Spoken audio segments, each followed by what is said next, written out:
और सब बहुत ही आगे हैं। यहाँ की सब जो भी दीदी हैं इस समूह से जुड़े हुए हैं। लोग शिक्षा पे विशेष ध्यान दे रहे हैं अपने बच्चों को शिक्षित करने के लिए। चाचा जी, हम आपसे जानना चाह रहे हैं कि मुखिया पति आप हैं, मुखिया जी को क्यों नहीं खासकर महिलाओं के बीच में भेज रहे हैं, क्योंकि मुखिया जी महिला भी है। एक्चुअली क्या है कि मैं हरिनारायण यादव और आप देख रहे हैं झारखंड रक्षक न्यूज। मैं पलामू जिला प्रखंड मेदिनीनगर और पंचायत सरजा और ग्राम बड़की नदी की पावन धरती पर उपस्थित हूँ और आप देख सकते हैं कि यहाँ पे काफ़ी संख्या में चाची दादी लोग उपस्थित हैं। मैं खास जानकारियाँ इनसे लेने वाला हूँ कि आखिर अपने बहुमूल्य समय निकाल कर यहाँ पर इकट्ठा क्यों हुए हैं। आपका नाम? सरोजनी देवी। आप लोग अब यहाँ जुटे हुए हैं, इकट्ठा हुए हैं, क्यों? ग्राम संगठन ने जुटे हैं, ग्राम संगठन के जाति मना रहे हैं स्थापना दिवस। स्थापना दिवस। ये जो ग्राम संगठन है इससे आप लोग का कोई बेनिफिट? बहुत बेनिफिट है। 2-4 बेनिफिट हमें बता सकते हैं? हाँ, बताइए। लेके 25,000 रुपया लिए, गाय लिए, ओकर बाद फिर भरे वो तो फिर 50,000 रुपया लिए, वो भी लेके तो अपना काम कर रहे हैं अभी। आपका नाम? रीमा देवी। हम आपसे जानना चाह रहे हैं कि आप लोग बहुमूल्य समय निकाल कर यहाँ पर बैठे हुए हैं, यहाँ बैठने से कोई बेनिफिट? बेनिफिट तो बहुत कुछ है हम लोग का। क्या बेनिफिट है? हाँ, कि समूह से लेके माने कि काम कर रहे हैं, दुकान चला रहे हैं, खेती बाड़ी कर रहे हैं, गाय बकरी लेके पालन कर रहे हैं। समूह में आप कब जुड़े हैं? 2015 में जुड़े हैं। इससे कितना बेनिफिट ले लिए? हम लोग का बेनिफिट तो मिल गया है, माने कि हमको हिस्सा पर माने कि अपना समूह चलाते हुए माने हिस्सा पर 25-25 हज़ार रुपये इससे पड़ेगा। आपका समूह का नाम? सूरज समूह है।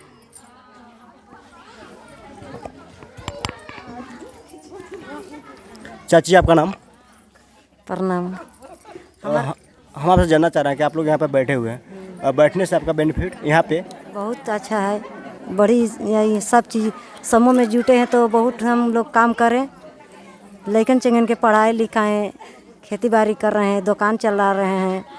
और समूह में जुटे तो अगाड़ी शुरू बार लिए थे 50-50, ओकर बाद 75 लिए, फिर ओकर बाद 2 बार 1 लाख रुपया ले रहे हैं। अपना घर के बढ़िया घर चला रहे हैं, अच्छा ढंग से बाल बच्चा के सुखी से रख रहे हैं।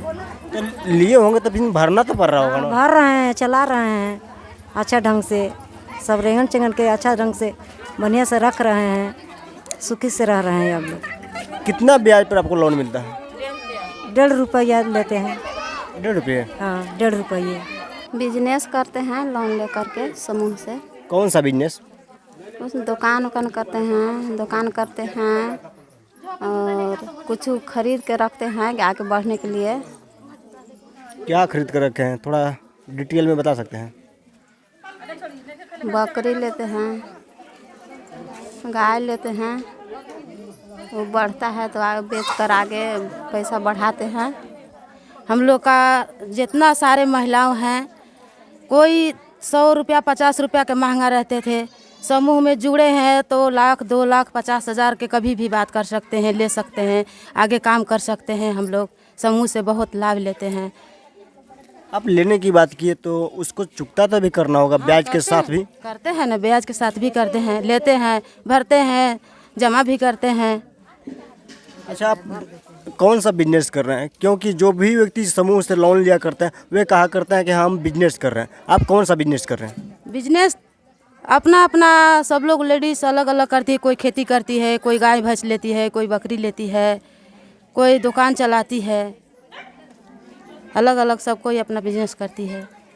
हम एपीएस हैं। एपीएस का क्या मतलब होता है कि 3 गांव देखना है, तो मेरा चक बरेवा, नावाडी और पोलपोल, अरे बड़की ने भी गांव में पढ़ा है। तो यहाँ बकरी के बारे में बताया जा रहा है कि बकरी को देखिए, पहले था कि बकरी के सुई नहीं पड़ता था, बहुत बकरी है कि ठंडी के मौसम में मर जाती थी। तो ये बकरी के अब 2 बार टीकाकरण होता है, एक पीपीआर होता है, एक ईटी वैक्सीन होता है। तो ईटी वैक्सीन के बारे में बताया। उसके बाद है कि इन लोग की डिवार्निंग करना है बकरी को, 3-3 महीना पर डिवार्निंग का कीड़ा मरने वाला दवा देना है बकरी लोग को, जो कि ताकि मेरी बकरी स्वस्थ रहे। बहुत ऐसा दीदी का है, एक बकरी से उन लोग 5 बकरी 10 बकरी, एक दीदी का तो 20 बकरी भी है, उसके घर पे हम जाके सुई देते हैं, दवा भी खिलाते हैं। जैसे कि आप बतलाना चाह रहे हैं कि ये जो समूह वाले जो हैं वे लोन लेकर बकरी है से क्रय की है और क्रय करने के बाद जो देख रेख किया जाता है उसके बारे में आप लोगों को गाइड किया करते हैं? हाँ, गाइड किया जाता करते हैं, देखा बताते हैं कि दीदी, बहुत दीदी का पहले था कि समूह में नहीं जुड़ी थी, हम नहीं यहाँ पे आते थे तो बहुत दीदी की कहती कि मेरा सुन हो गया, बकरी पूरा मर गया, दीदी का फ़ायदा है। लेकिन मान के समझाए तो बकरी नहीं मर रही थी, दीदी लोग देख के खुश रहती है कि दीदी आप बताए तो हमारा आपका कहल हुआ बहुत अच्छा रह रहा है। उन लोगों को प्रॉफिट भी हो रहा है कि समूह में पैसा लेती है तो भर देती है समय पर, अपना घर का भी काम करती है और बकरी भी 2 घंटा 3 घंटा चलाती है, उससे प्रॉफिट भी हो जाता है। का बहुत बहुत धन्यवाद जो आए और अपना बहुमूल्य समय दे करके हम लोग के मन के बात जानने का कोशिश किए। और यहाँ पे जितने भी दीदी लोग उपस्थित हैं सभी को मेरा जोहार। और मेरा नाम विनीता देवी है। मैं JSLPS से 2016 में समूह में जुड़ी थी और आज मैं जेंडर CRP के पद पर कार्य करती हूँ और मेरा कार्य क्षेत्र सरजा पंचायत है। और आज यहाँ VO का वर्षगांठ मनाया जा रहा है, उसमें मैं उपस्थित हुई हूँ। हम आपसे जानना चाह रहे हैं कि आपकी कार्य है क्या, क्या आप लोगों को गाइड किया करते हैं?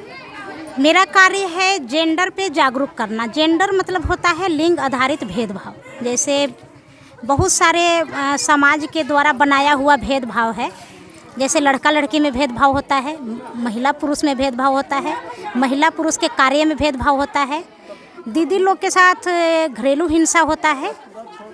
ये सारे पर हम जागरूक करते हैं दीदी लोग के कि हिंसा कितने प्रकार के हैं और हम लोग के साथ किस तरह हिंसा किया जाता है।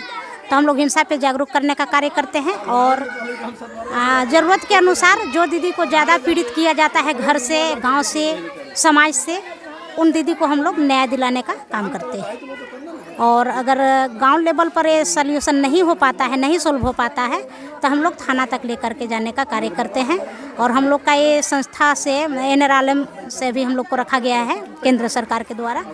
तो हम लोग के एक डालसा है, कोर्ट में डालसा से वकील फ्री मुहैया कराया जाता है। हम लोग के केस लड़ने के लिए फ्री सेवा दिया जाता है। और एक GRC सेंटर हम लोग के खुला हुआ है, अभी मेदिनीनगर में नहीं खुला है, सतबरवा प्रखंड में खुल गया है।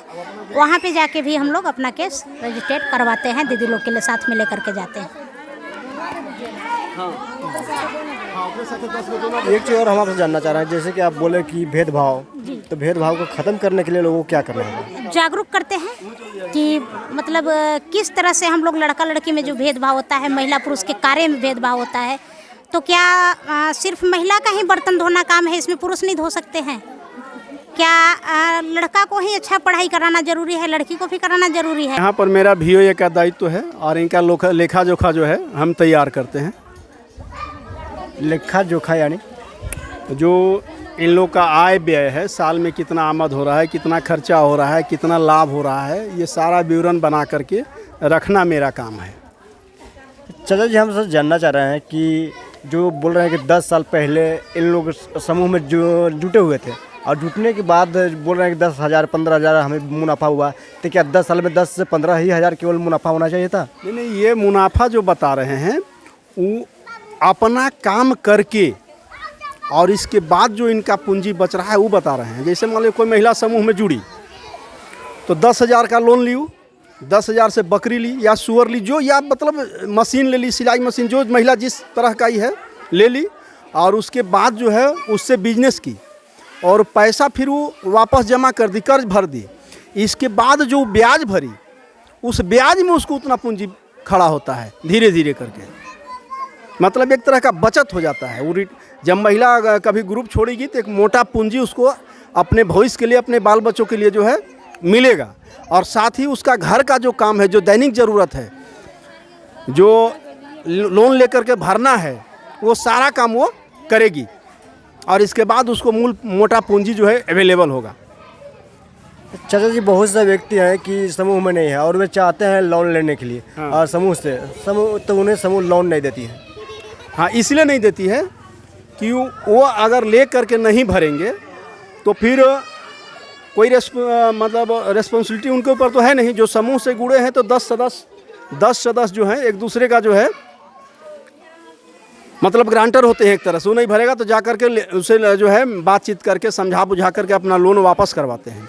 लेकिन अगर अनन व्यक्ति को दे देंगे तो ले करके लोन कहीं भी चल देगा तो उसके पीछे कौन जाएगा। हाँ, जो हमारे गांव में अति गरीब हैं विधवा हैं, विकलांग हैं, अगर उनको पूंजी की आवश्यकता होती है तो आकस्मिक निधि एक हम लोग के पास होता है, उसके तहत उसको मदद किया जाता है। और वो मदद 2 रूप में हो सकता है, निःशुल्क भी हो सकता है और शुल्क के साथ भी हो सकता है। एकदम असहाय परिस्थिति में है तो उसको जो है अनुदान के रूप में भी किया जा सकता है। चाचा, तो इसका फंडिंग आपको आती है या जो लोग पैसा जमा करते हैं उससे किया जाता है?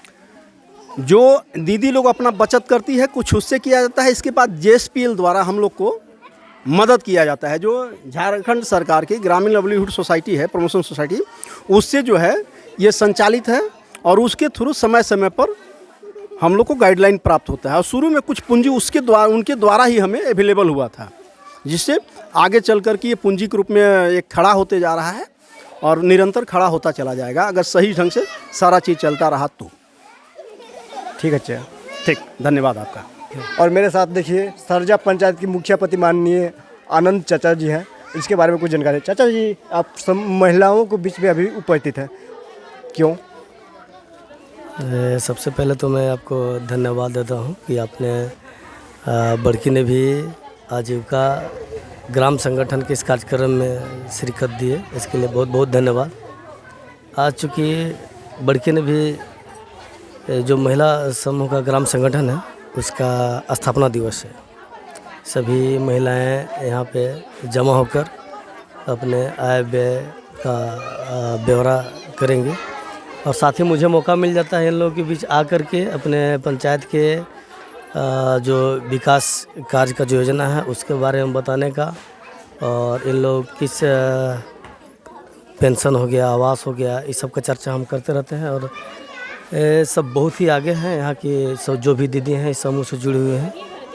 इन लोग शिक्षा पे विशेष ध्यान दे रहे हैं अपने बच्चों को शिक्षित करने के लिए।